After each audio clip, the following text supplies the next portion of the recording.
Assalamualaikum warahmatullahi wabarakatuh. My name is Socorro Uteratingan from BSN 3 Section E. So today, I'm going to discuss or explain my mind map. Ipapaliwanag ko yung ginawa kong mind map. So, this is my mind map.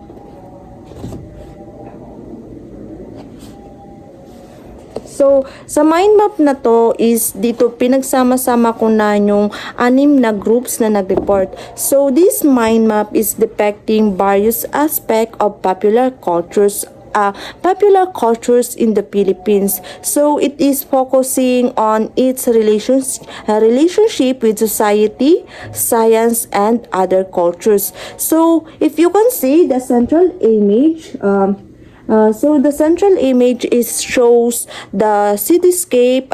Cityscape is stylized, suggesting the blend of traditionals and modern elements of Filipino cultures. So the mind map branches into several cases. So the first is sa green team. So sa green team is yung culture and the society.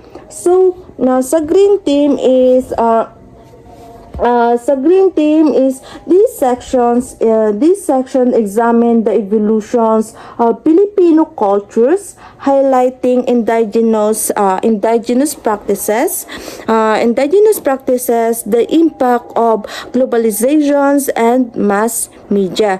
And then additionally is ito yung mga challenges na hinaharap by indigenous communities.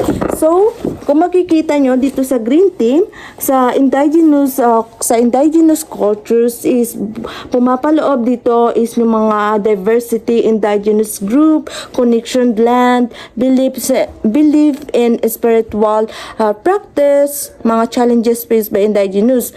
And then pumapaloob din sa culture in society yung diaspora cultures. So sa diaspora cultures, ito yung mga imperial diaspora, labor diaspora, fiction diaspora.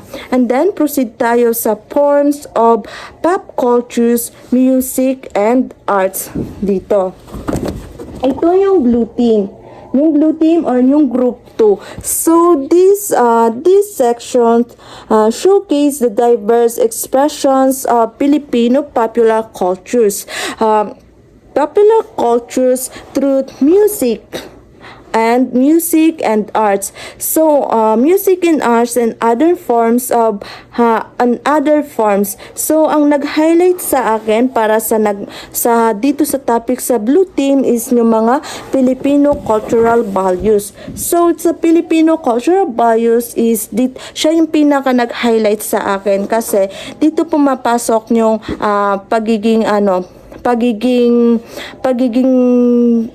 pagiging values or pagiging magalang ng isang Pilipino. So sa Filipino cultural values is pumapaloob dito yung utang na loob, pakikisama, hiya, and authoritarianism.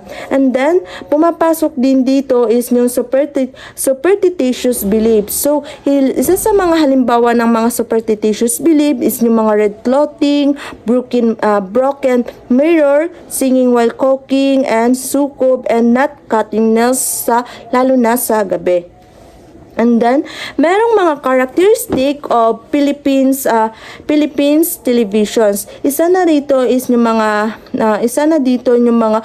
teleserye, fantaserye, and the digital transitions, and yung mga talent show ng mga Pilipino. So, proceed tayo sa theories of pop cultures dito sa violet team. So, theories of pop cultures.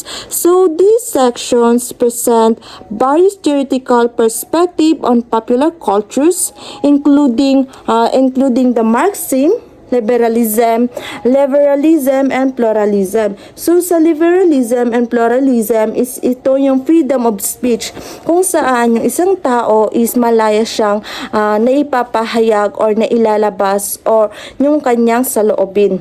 And then, freedom of religions. So sa freedom of religion is dito malaya ka kung ano yung religion mo. And then respect of differences. So respect of differences kung saan dito is nire-respect mo, nire-respeto mo yung ibang tao or yung mga kapwa mo tao kung ano man ang kanilang relihiyon. And then proceed tayo sa people pop cultures. So, this is sa brown team. Sa people pop cultures is, dito pinapakita or dito nag-explore yung mga diverse elements that constitutes Filipino cultures, including the gender, sex, or yung mga rules and identity of gender. So and also the early approaches. So sa culture and deviance is pumapaloob dito yung sex, gender, and gods.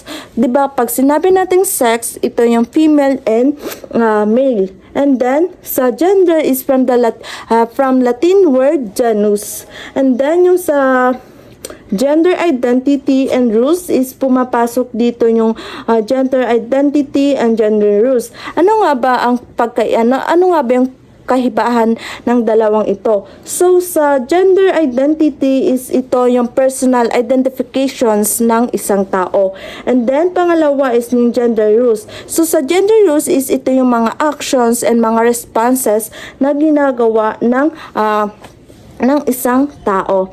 And then pumapasok din sa people pop cultures yung mga LGBTQ in the Philippines. So dito sa LGBTQ in the Philippines is pumapasok dito yung social attitudes, na kung saan yung social attitudes is ito yung mga transgender and then yung non-binary. And then, the last one is yung legal and political landscape. So, dito pumapasok yung same-sex marriage and then the SUGI Equality Bill. And then, proceed tayo sa limang group is yung yellow team. So, sa yellow team is yung relationship of pop cultures with other sciences. So, these sections analyze the interplay between science and popular cultures, considering public opinion and political influences. So, bakit nga ba yung pop cultures is nagmamatter siya sa politics? So, kasi nga, bakit siya nagmamatter sa politics? Kasi it can influence the public opinion, and then it makes politics more accessible, and then provide siya ng mga platforms for activism. And then is nagre-reflect siya sa mga social changes. So magbibigay ako ng example niya. Example dito is yung mga series, movies, music, social media, and yung comedy. And then the last one is yung gray team. So yung gray team, yung topics nila is yung issues in the Philippines pop cultures. So, these sections delves into a complexities of Filipino popular cultures, addressing issues such as cultural appropriations, stereotyping, and neglect of regional and indigenous cultures. So, dito meron siyang mga states and mga characters. So, yung mga characters niya is yung mga diverse and pluralistic, colonial legacy, and then strong oral traditions, family and community oriented. So, pumapasok dito is yung mga colonial mentality and cultural identity. And ito yung mga commercializations and cultural appropriations, yung mga neglect of indigenous and regional cultures. So, pumapasok din dito yung race, na kung saan yung race ito yung ethnicity ng isang grupo. And then, pumapasok din dito is yung gender, censorship, and cultural system. And dito lamang po nagtatapos ang aking paliwanag patungkol sa ginawa kong mind map. And again, Assalamualaikum warahmatullahi wabarakatuh.